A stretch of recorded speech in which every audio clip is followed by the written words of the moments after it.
I am declaring war on non-news and unfunny memes right now.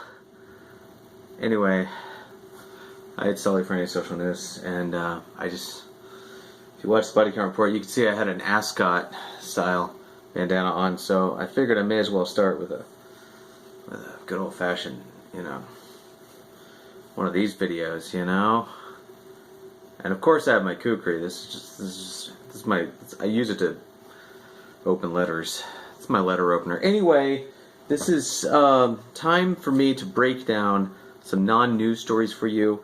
Sorry, no OBS Studio working at the moment, but I do have my wrinkly green screen behind me. So if you wanna do something with me, fine. Go ahead. I know I'm not doing anything with me. Why would somebody touch my spaghetti? Okay, so non-news rundown, episode 3, which is unimportant news and memes, for January the 10th, which was a Wednesday.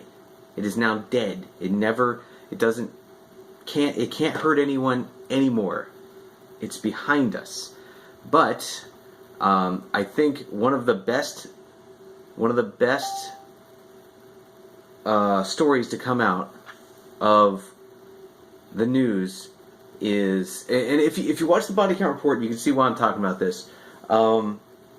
Nigeria is really concerned about this. Trump says he would beat Oprah in White House race.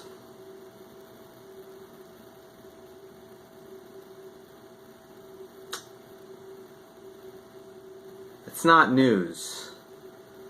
That's not, just because Trump is the president, everything he says is not actually news. Making it news by putting it in a newspaper, even then, it's not actually news. It's just, you've written down something. It's not, we don't even know if Oprah's running. Also, this is Nigeria, where there's a lot of other problems, like the Fulani herdsmen, Boko Haram, the conflict with the Niger Delta Avengers, potentially destabilizing oil for the entire region. Oprah running for the presidency of a country on the other side of the planet is not news. Vanguard Nigeria? Oh my gosh, I love Vanguard Nigeria too. I love getting to pick on a funny news story that's right from a newspaper that I really respect. Okay, next up, PHILLIP DeFranco. PHILLIP DeFranco, and I can't believe I missed this story, but he went on this rant against, not a rant, he covered a news story. Oh no, my hair, how did my white bandana get so far back? Because I keep tucking it, so it just keeps getting, I look like a pirate. I'm a pirate. Avast ye mateys. Hand over your doubloons. Anyway, what am I doing? What am I doing in my life? I'm very sick, actually. This is, I'm making a good, I feel like I'm doing a good job, like, maintaining, but, that's the Advil and the Dayquil really helping me out there, because like headache out to here, and then I've been like blowing my nose. I don't know, I'm telling you this. I've been blowing my nose like for like 5 minutes straight, and now I'm just like, boom! Look how confident I am. Yeah, I can talk. Anyway, whatever. I'm proud of myself.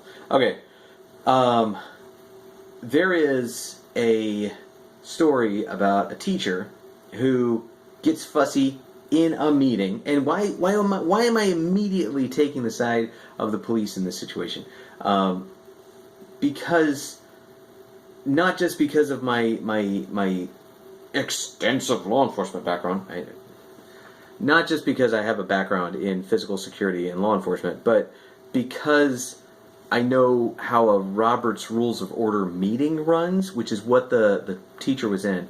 If you're not familiar with this story, this is a story where a teacher is at a local government meeting where they vote for a raise for the superintendent and or for one of the managers, and she's very upset. She's like, hey, the teachers haven't gotten a raise. The teachers haven't gotten a raise. We've got more students shoved. She makes some really valid arguments. It's a 3-2 vote for motion passes. Moving on. She then complains again after the motion has passed. And that's important. It's important to note that she complains again after, and then by Robert's Rules of Order, the person talking has the floor. But you're also supposed to be following the flow of the meeting that the presiding officer in the room is setting. Now, if the presiding officer in the room, the guy with the gavel, says, no, we're not talking about this anymore, that's it. And also, between a motion being made and seconded, and before it is voted on, that is when discussion happens. After the discussion, after that, she needs to go home and blog about it, because I'm agreeing with her that I think that was a BS decision. She made a great case, she made a great argument, she swayed 2 of the 5 people, but for her to then argue about it after the gavel went down, that's not how it works. She was basically in the wrong then.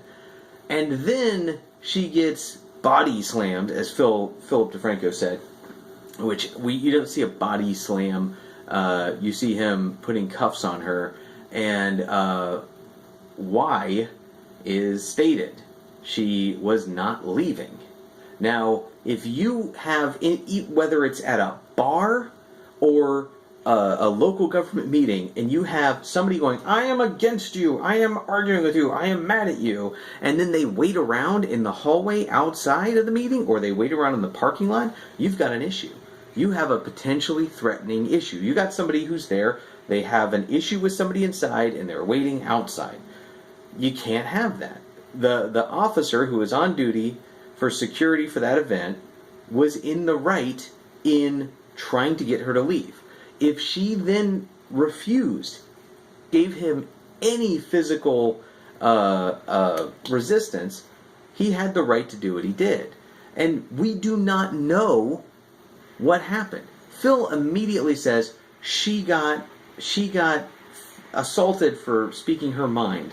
And, come on, Phil, you're really good. You're good. You're so good at what you do. I love you, Philip DeFranco, but come on, man.